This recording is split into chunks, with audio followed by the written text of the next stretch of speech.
How's it going, everyone? Sessiion here. Welcome to Final Fantasy XIV video. Officially, we have ourselves the letter from the producer live announced for February 7th at 6 in the morning EST or 3 a.m. PST if you're over there on the West Coast, for February 7th on a Friday. So it's literally 2 Fridays from now.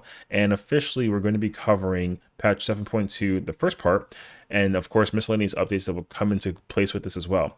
Now, because this is particularly a even patch number, and it is technically the first one after the primary release of Dawn Trail, this is where we're going to get like a huge chunk of content coming to the game that's going to cover a lot of different pathways and you know, different pieces of things that we'll see, and we're going to get like so much content. Honestly, it's going to be a lot to cover. So let's kind of start off with what we're expecting to see. Firstly, we're going to be seeing, of course, the new MSQ content. What direction that they go in with the storyline after what they did with the 7.1 patch will tell us a lot.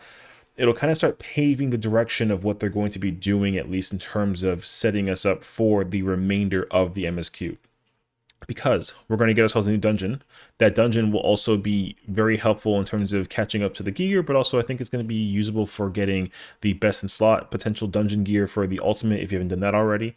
And of course, we're going to get the trial. Now, the trial actually is a very big piece of content that we have to be very mindful of, because they usually go in one of two directions, right? You either have the Shadowbringers direction where they have it, you know, function for side story content and not indicative directly to MSQ, even though it uses MSQ based characters, or we get the Endwalker route where it's strictly stuck in MSQ and it's part of the progression leading into the next expansion.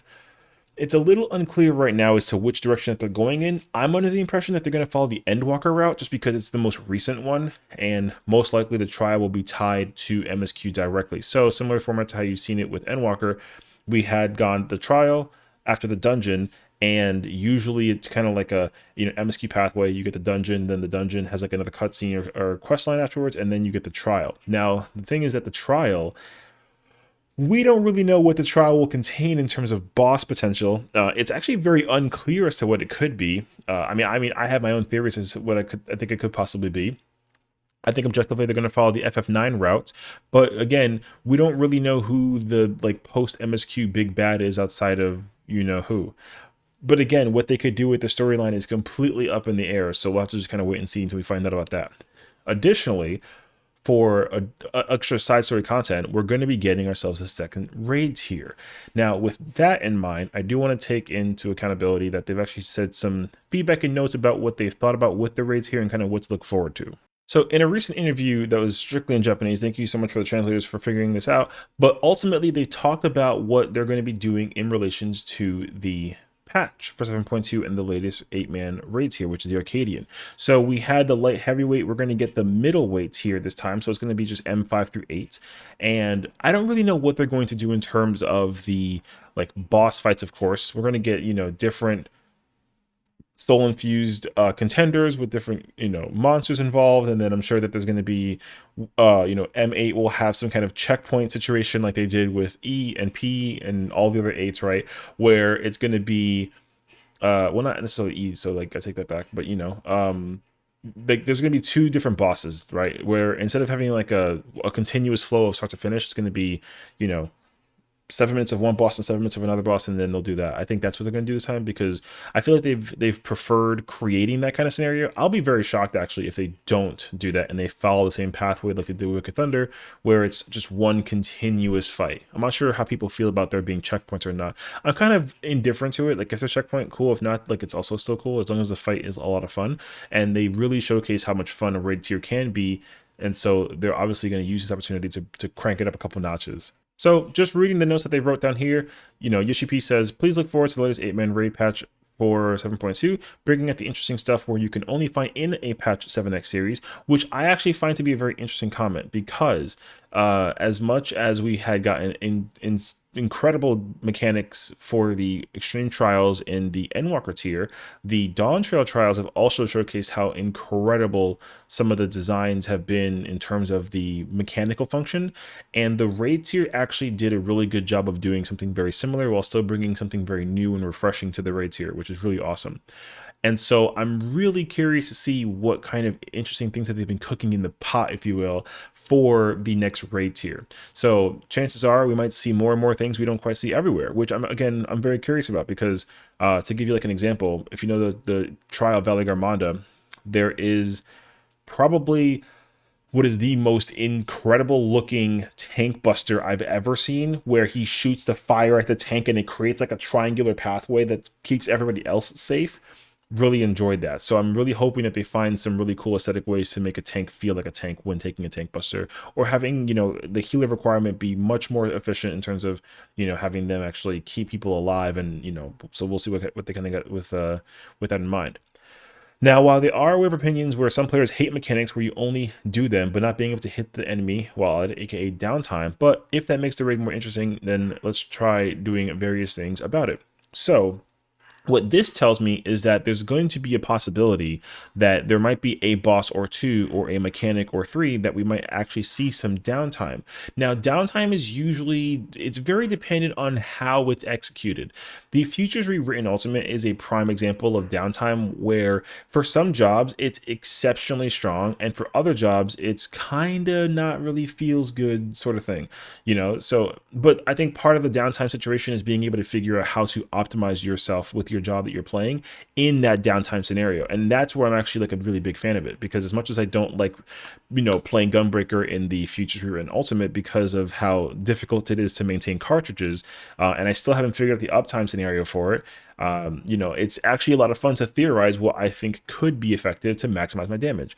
So to see how it applies in a raid tier, I'll be very curious to see like what exactly are they thinking about in the process. So like we'll wait and see.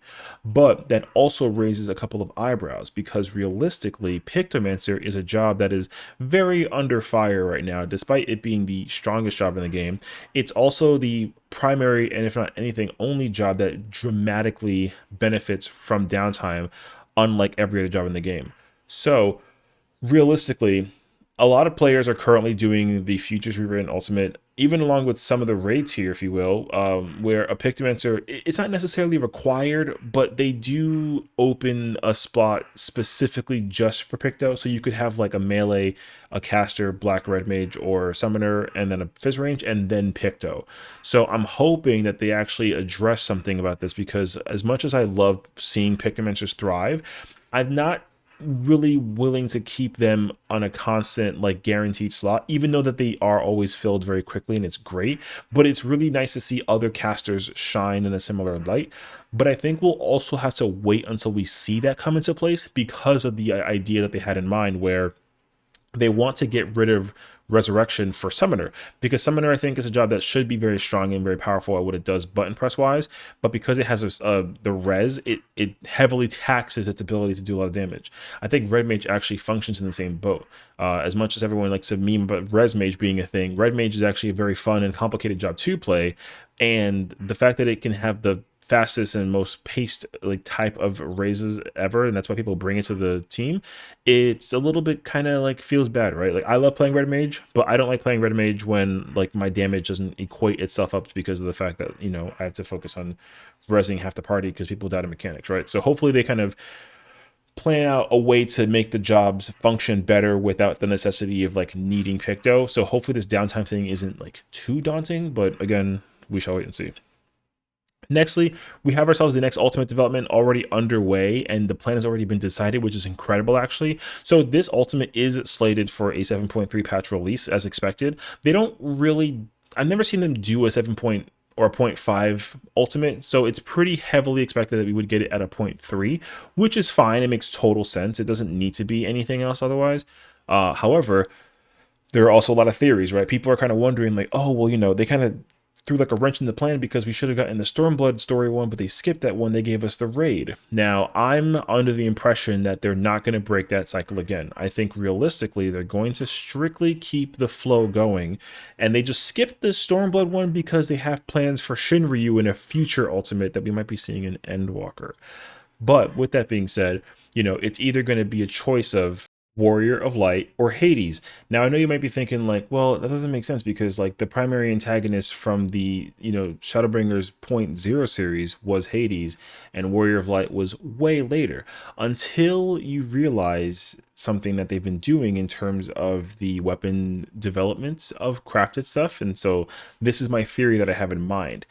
If you right now go to the market board in any major city state that there is a market board, and you go look at the craftable weapons that are available for the trials specifically, you're going to find out that they have Hades, Ruby weapon, Emerald, and with the inclusion of the Juno First Walk Alliance raid, we officially got ourselves diamond weapons crafted. And while Titania also has a craft weapon itself as well, I'm not really expecting Titania to be used in the ultimate, although it would be very welcoming if she was, but I'm not so sure. So with that case in point, the only craftable weapon from the trials that's currently missing is Warrior of Lights. Now, I think that is my primary theory as to why the weapon, at least the weapon design, will be using the model of Warrior of Light. The glow and the color is completely up in the air, but if you also go look at the actual weapon itself for Warrior of Light, you will notice that there is kind of like that pixely glow-esque feel that the weapon has, and it's actually noticeable as well. So you can easily get the impression even stronger that it would be Warrior of Lights. And the way that we'll actually determine if this is the case scenario is worth a test and a check if we get the actual release of 7.2, because the other issue that's missing in the scenario is that Reaper, Sage, Pigmancer, and Viper are all missing weapons from any other trial that we could potentially get that would utilize them in the ultimate. So you can actually get confirmation of this at the release of 7.2 if we go check the vendors where they release either Hades or Sea of Sacrifice and see if they get any weapons that are in the category of Reaper, Sage, Picto, or Viper. If you see any weapon that has that, you know for sure that it's going to use that in the ultimate.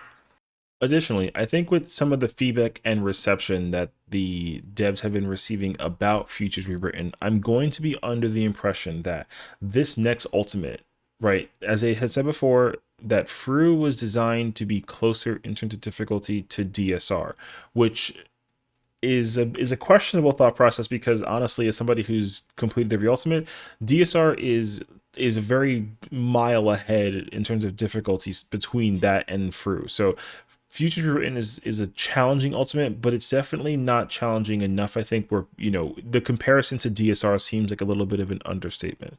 DSR is much more difficult to deal with in terms of the fight from start to finish, and Fru doesn't really give you like that, And I think that it's not just the fight design though. I think it also compensates for some of the jobs that are currently in balance as well. Although balance is not as much of an issue, I do think that it is more so the actual design of the fight itself. So we'll see kind of what they do. But realistically, what that means is they're going to be designing the next Ultimate with relations to the difficulty scale for the Omega Protocol Ultimate, which people like dreadfully, and makes sense why. It was a very like difficult ultimate. It's the hardest one out of all the ones we've gotten so far, and so for them to bring the Sea of Sacrifice or Hades ultimate to be closer to that difficulty really might speak a lot about what their plans are as well. So we'll see what we get. We have no clue, obviously, right? So we'll get the idea as we approach 7.3. They're not going to release any information about it in 7.2. I'd be very surprised if they did. So we'll kind of wait and see what they do with that. Speaking of Future Rewritten, the next bullet point that we're going to be covering actually talks about that there's a pattern where people can just solve mechanics by looking at the debuff inflicted on players, and it becomes a game of whether you're fighting the boss or you're fighting the debuff. So they're going to cut those kinds of indicators down. So to give you like an example of what they're referring to specifically is in phases 3 and 4 in Futures Rewritten, there are two major mechanics, that is ultimate relativity as well as crystallized time. Both of those mechanics, while one has uptime where you're constantly attacking Oracle Darkness and the other one has downtime where there is no attacking whatsoever, you don't really need to be attentive to what everybody else is doing. You can just focus on what you're doing. If you have a specific list of debuffs, right, then you can immediately tell yourself, with whatever the strategy is implied by the party finder or the consensus of the group in general, you can just execute the mechanic and you never pay attention to what anybody else has, right? So realistically, if you just focus on your own thing, you can ignore what the other 7 people are doing. And I think that's the kind of mechanic that is, granted, it's going to pose like the, the confusion of how to apply it in the moment. The first time you see it, you're like, oh my gosh, like, how do I do this? Once there is a generalized idea and how it's performed, and then they create some kind of, raid plan or toolbox or strategy guide for it, then from that point forward, it's really straightforward to just, look at this thing and then just go, back and forth. So them bringing the kind of indicators down is actually going to be very interesting. I'm looking forward to seeing how they actually apply that. And for crystallized time, the same rule applies.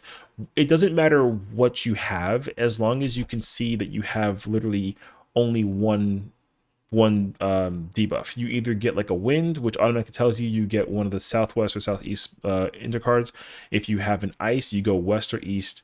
If you have any water, like blue one, then you just follow one of the winds that's near a purple or yellow pattern. Or a tether rather. And then if you have the dark one, then you go to the opposite side and find the north sectional, and you find the purple and yellow tether. So realistically, you never have to pay attention to what the bosses are doing. You're only paying attention to the arena and what you have to do. And you never have to worry about what anybody else is doing, assuming that everyone else is doing the thing correctly, which I think is actually going to be primarily the feedback that they received from the Ultimate. Now, again, the Ultimate is not necessarily difficult, but it's not necessarily easy. And the main reason for that is because of how they've mechanically allowed you to just, in a sense, play the game single player-esque, right? Even though there is mitigation and healing and DPS to keep in mind of. But, when it comes to you doing your thing, you only do what you have to do, and you don't have to pay attention to what the other players are doing. I only stare at my character when I'm doing the raid, and it's very easy for me to just focus on myself instead of having to worry about other players. Having that worry might actually bring a little bit of that challenge back, and I think that's what they're implying here. So it's going to be a lot more of like looking at what the boss is doing versus just looking at like a party listing thing, which understandably so too. And they've actually extended on this too, where they said that there's going to be more things where you might want to pay attention to the screen for 7.2. Many things will undergo changes, tempo, and so on, most likely referring to battle pacing.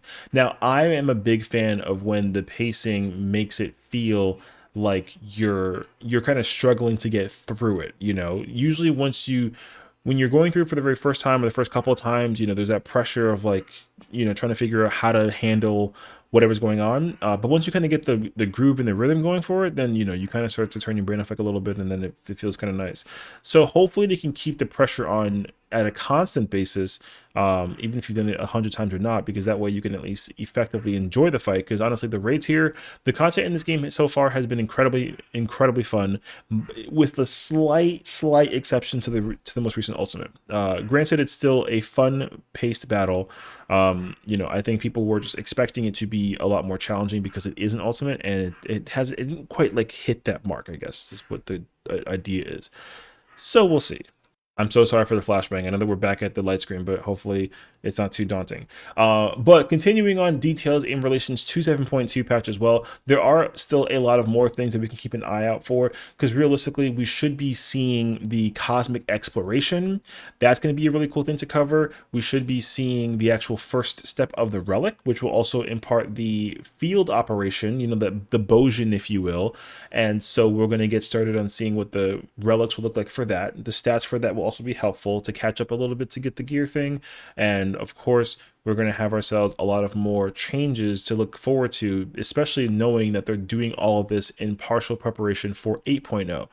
And what I mean by that is, they've mentioned this before, but they're trying to dehomogenize jobs in a way that everything doesn't feel the same, because if you're playing melee, granted that there are some differences between, like a Reaper versus like a Monk versus like a Ninja versus a Dragoon.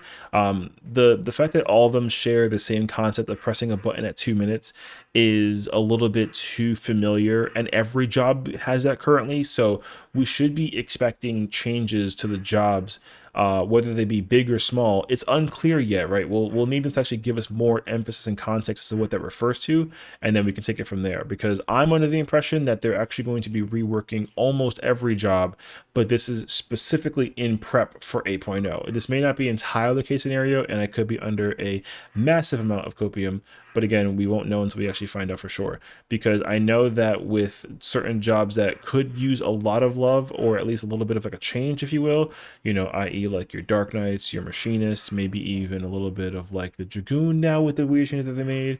Like the Viper could use some love, and then I mean, I would definitely like give like some kind of massive nuke to Picto just to kind of have it compensate back up into a position where it works, right? A lot of these jobs could use a lot of help in terms of just being either like a fun factor or just separating them from their counterparts. I think that's what the real primary focus is for that. So again, we'll see. I have my own theories in mind what I would like for him to do, but I think more so the important factor is that the way how the job functions is primarily on their idea at level 100. They're not really too focused on how the jobs would function prior, although I think that they should put that into consideration, because some jobs playing at level 70, will feel very weird because of the fact that they're missing like half the kit or something, right? Or they're missing like a primary core function button that would really let the job thrive in the older content, considering that legacy ultimates are still a thing now. So realistically, I would think that because their plans are to bring old weapons for newer jobs in these ultimate raid scenarios, that they would actually focus also on making sure that the job can function just like well enough in that older content. Because if you aren't aware, Viper and Pictomancer have weapons for the Omega ultimate, which was very shocking because it wasn't mentioned anywhere in like in the patch notes, and they just saw that they had them. So realistically, they're slowly potentially bringing these weapons into older ultimates. So for example, eventually, we might see Viper and Pictomancer have weapons for like DSR. Reaper and Sage might get weapons for T, and then Gunbreaker Dancer can get weapons for Uwu and UCOB. So hopefully that comes into play, and again, it's going to also allow them to, whatever jobs that are maybe a little lackluster or not as functional in old ultimates, can get some of that power to put it into the scenario and have it function as appropriately so. But again, I don't want to necessarily jump the gun because we haven't seen them actually add anything since the start of Dawn Trail, but I've heard the potential theory rumor that 7.2 will be the patch where they actually add DSR weapons for Picto and for Viper. So we'll see.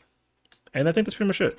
Of course, there's a lot of things we're going to keep in mind as well. This is only part one. We're going to see another one probably a month from the release of this patch as well, because there's going to be one that we get right before the 2-week release of the patch, and then it'll give us more things to look forward to. So of course there's of course a lot of things that I haven't even covered. We're going to get like new glam, we're going to get new outfits, there's going to be new craftables, there's going to be new materials, and a new tome, and the list is just super endless. I'm hoping that we get like a deep dungeon somewhere in there. I'm hoping that they haven't forgotten about the content that is variant and Criterion dungeons, because respectively, Criterion dungeons actually were some of the best designed content that they made next to the Chaotic Alliance raid. However, the reward system for it was like a little bit lackluster in comparison to what it was, and also all of it was just purchasable on the market board, so like that wasn't fun. But I'm hoping that they find a way to actually make the Criterion dungeons make a return and actually provide us with more content to do. And of course, we get a new Unreal. We currently have Byakko. We should be seeing Suzaku going into the next patch as well. So again, lots of things to look forward to. So hopefully you guys are looking forward to it as well. Let me know your thoughts and feelings, and of course I'll see you guys in the live later. So thank you for watching, and take care.